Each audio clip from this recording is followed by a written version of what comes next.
Hello बच्चों, आप सभी का स्वागत है।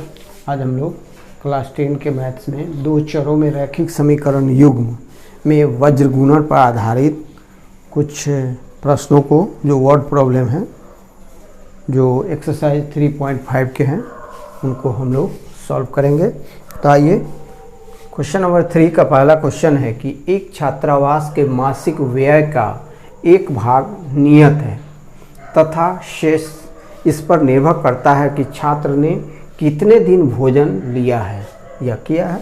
जब एक विद्यार्थी ए को, जो 20 दिन भोजन करता है, 1000 रुपये छात्रावास के व्यय के लिए अदा करता है, बी को 26 दिन भोजन करने के लिए 1180 रुपये व्यय करने पड़ते हैं।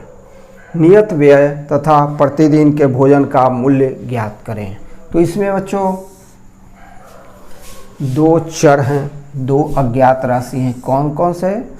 तो नियत व्यय और प्रतिदिन के भोजन का मूल्य। तो इन्हीं को पहले हम मानेंगे। माना कि छात्रावास के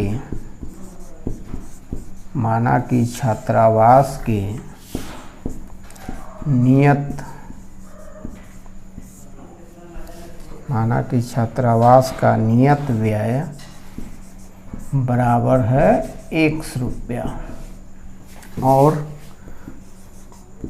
प्रतिदिन के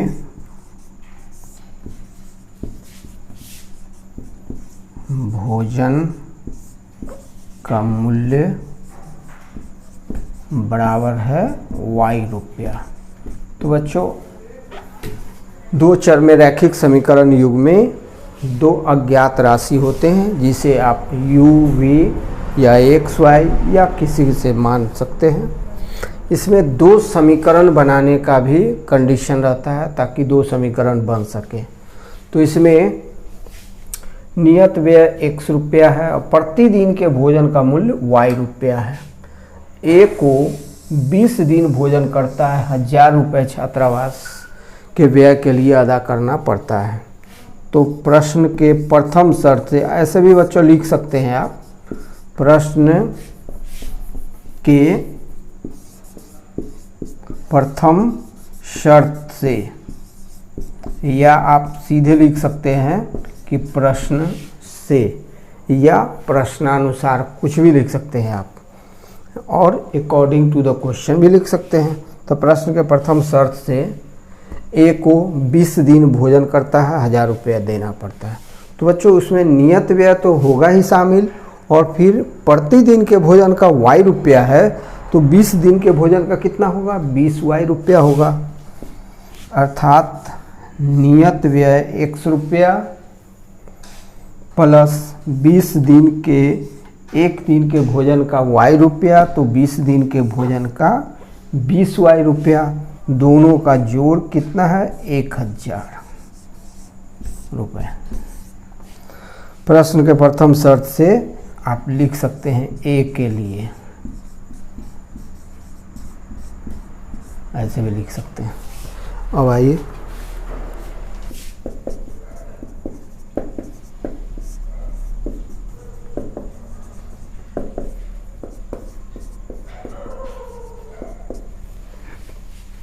प्रश्न के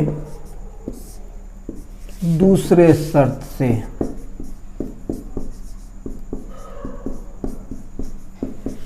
बी के लिए, बी को कितना व्यय करना पड़ता है बच्चों? बी को 26 दिन के लिए 1180 रुपये अदा करने पड़ते हैं। तो उसमें नियत खर्च, तो नियत व्यय तो होगा ही 100 रुपया, और प्लस एक दिन का व्यय, एक दिन के भोजन का व्यय या खर्च कितना है? y रुपया है। तो 26 दिन का कितना हो जाएगा? 26 y रुपया। दोनों का जोड़, दोनों का योग कितना होगा बच्चों? 1180। समीकरण 2। अब हम क्या करेंगे? अब समीकरण 1 और 2 को मानक रूप में लिखने पर, मानक रूप में लिखने पर, अर्थात स्टैंडर्ड फॉर्म आप जानते ही है, इसमें क्या करते हैं कांस्टेंट को पहले ले आते हैं। तो इधर कांस्टेंट प्लस साइन में है तो माइनस साइन हो जाएगा। पहले फर्स्ट इक्वेशन को लिखते हैं, x + 20y - 1000 = 0। Next x + 26y - 1180 = 0। अब हम क्रॉस मल्टीप्लिकेशन मेथड से इसको हल करेंगे। क्रॉस मल्टीप्लिकेशन मेथड अर्थात वज्र गुणन विधि, वज्र गुणन विधि से हम हल करेंगे। तो कैसे करेंगे, कैसे x को ओमिट करेंगे, x डिवाइडेड बाई, इस तरह से इस डायगोनली हम लिखेंगे 20 × -1180 माइनस, फिर इस डायगोनली लिखेंगे 26 × -1000, इस डायगोनल के अलोंग लिखेंगे equal to -y divided by, अब y को ओमिट करिए, फिर इस डायगोनल के अलोंग लिखिए तो 1 × -1180 माइनस, इसका भी कोफिशिएंट 1 है, इसका भी 1 है, y तो ओमिट है, 1 × 1000 -1000 इक्वल टू, अब फिर कांस्टेंट टर्म पर हम हाथ को इसको रखिए, ओमिट कीजिए और इस डायगोनल में आप मल्टीप्लाई कीजिए तो 1/1 × 26 तो 26 हो जाएगा, माइनस 1 × 20 हो जाएगा। दिस इम्प्लाइज x y दोनों का मल्टीप्लिकेशन -23600 होगा और माइनस माइनस प्लस हो जाएगा 26,000 हो जाएगा बच्चों, equal to -y divided by -1180 minus minus plus 1000 equal to 1/6, ऐसा होगा बच्चों। दिस इम्प्लाइज x y, इसको सब्ट्रैक्ट करेंगे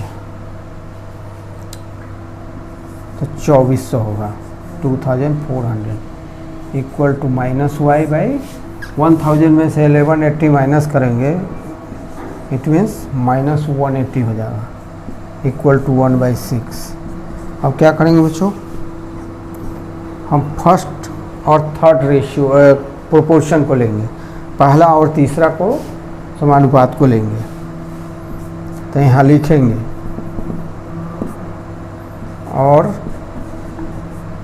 3 से समानुपात भी लिख सकते हैं और न भी लिख सकते हैं, x/2400 इक्वल टू 1/6।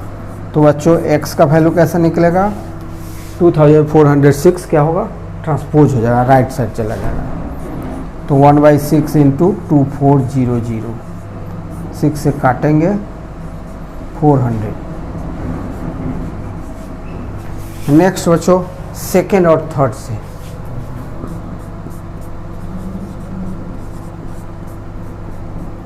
थ्री से y/180 equal to 1/6। This implies y का वैल्यू कितना हो जाएगा, तो 180 ट्रांसपोज हो जाएगा उधर, 1/6 × 180, 6 से काट सकते हैं 30। इस तरह से नियत व्यय कितना आया बच्चों, 400 और प्रतिदिन का व्यय आया 30 रुपया। नियत व्यय 400 रुपये और प्रतिदिन का खर्च, प्रतिदिन का व्यय 30 रुपया।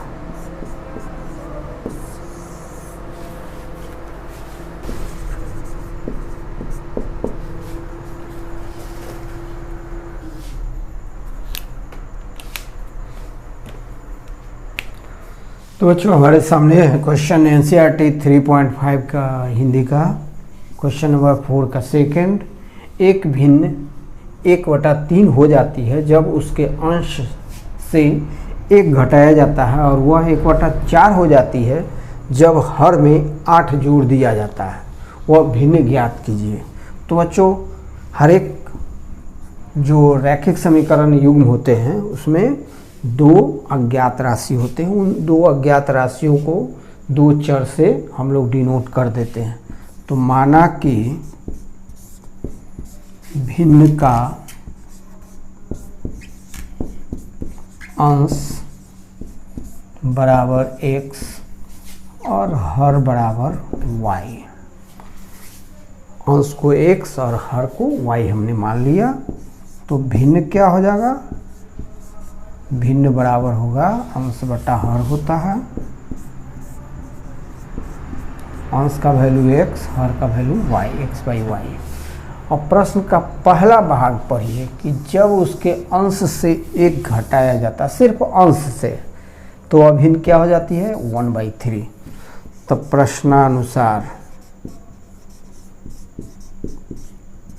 प्रश्नानुसार भिन्न तो होगा x/y, और तब क्या करेंगे हम? अंश में से 1 घटाएंगे और उस भिन्न का मान हो जाएगा 1/3। अब इसे हम क्या करेंगे बच्चों? क्रॉस मल्टीप्लाई करेंगे। क्या करेंगे हम? क्रॉस मल्टीप्लाई करेंगे। 3 × x - 1 = y × 1, तो y होगा। This implies 3x - 3 = y। This implies 3x - y। बच्चों, वेरिएबल को, चर को हम बायां साइड रखते हैं और जो कांस्टेंट होता है उसको हम दाहिना साइड रखते हैं। लेकिन चूंकि इसमें हमें वज्रगुणन विधि से बनाना है, इसलिए हम स्टैंडर्ड फॉर्म में ही रखेंगे। कांस्टेंट को राइट साइड नहीं ले जाएंगे, लेफ्ट साइड ही रखेंगे। बच्चों, अब प्रश्नानुसार अर्थात प्रश्न के दूसरे शर्त से भिन्न के हर में 8 जोड़ दिया जाता है, तो भिन्न कितना हो जाता है? 1/4।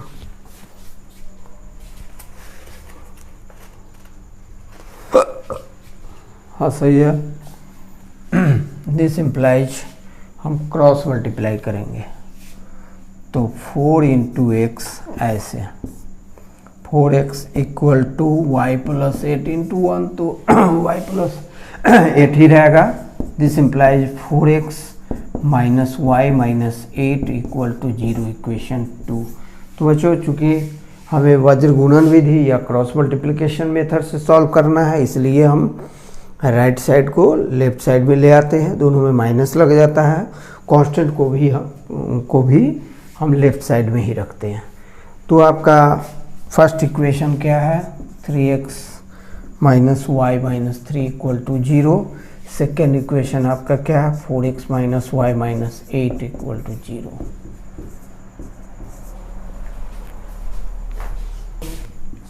Three x - y - 3 = 0 equation first, और 4x - y - 8 = 0। ये आपके 2 समीकरण हैं या समीकरण युग्म है। अब क्रॉस मल्टीप्लिकेशन मेथड अर्थात वज्रगुणन विधि।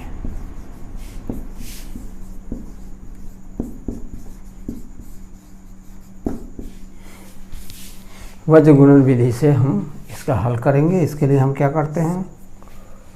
x को ओमिट करते हैं, और तब इस डायगोनल के अलोंग y के कोफिशिएंट और कांस्टेंट को मल्टीप्लाई, -1 × -8 -1 × -3,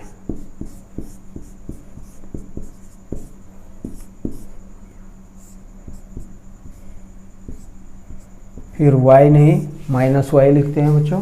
इस माइनस से इसका कोई ताल्लुक नहीं है, वह माइनस लिखते ही है, सूत्र है वो। y को ओमिट कीजिए। अब इस डायगोनल x के कोफिशिएंट को इस डायगोनल के अलोंग कांस्टेंट टर्म से मल्टीप्लाई कीजिए। It means 3 into -8 minus 4 into -3 equal to, अब हम क्या करेंगे, कांस्टेंट को ढक देंगे, कवर करेंगे कांस्टेंट को, और तब इस डायगोनल, तो x के कोफिशिएंट 3 को y के कोफिशिएंट -1 से मल्टीप्लाई करेंगे, माइनस फिर x के कोफिशिएंट 4 को मल्टीप्लाई करेंगे हम y के कोफिशिएंट -1 से। यही हुआ। This implies x divided by 8 और -3, माइनस माइनस प्लस हो जाएगा, फिर ये माइनस रह ही जाएगा, equal to -y divided by -24 और माइनस माइनस प्लस हो जाएगा बच्चों, 4 3 या 12 plus 12 equal to 1 by -3 plus 4 equal to x by 5 equal to -y by -12, 1 by 1, 1 cancel हो गया। अब फर्स्ट और थर्ड या 1 और 3 से, अर्थात समानुपात से, तो x by 5 equal to 1 by 1, x by 5 equal to 1 by 1, cross multiply करेंगे तो x का वैल्यू हो जाएगा 5 into 1 by 1 equal to 5, x का वैल्यू 5 आया। फिर सेकेंड और 2 और 3 से y by 12 equal to 1 by 1, this implies y equal to 12 into 1 by 1 equal to 12, y का वैल्यू आया 12। भिन्न क्या होगा, भिन्न का मान हो जाएगा x बाई y, x का वैल्यू 5 है, y का वैल्यू 12 है, 5 बाई 12।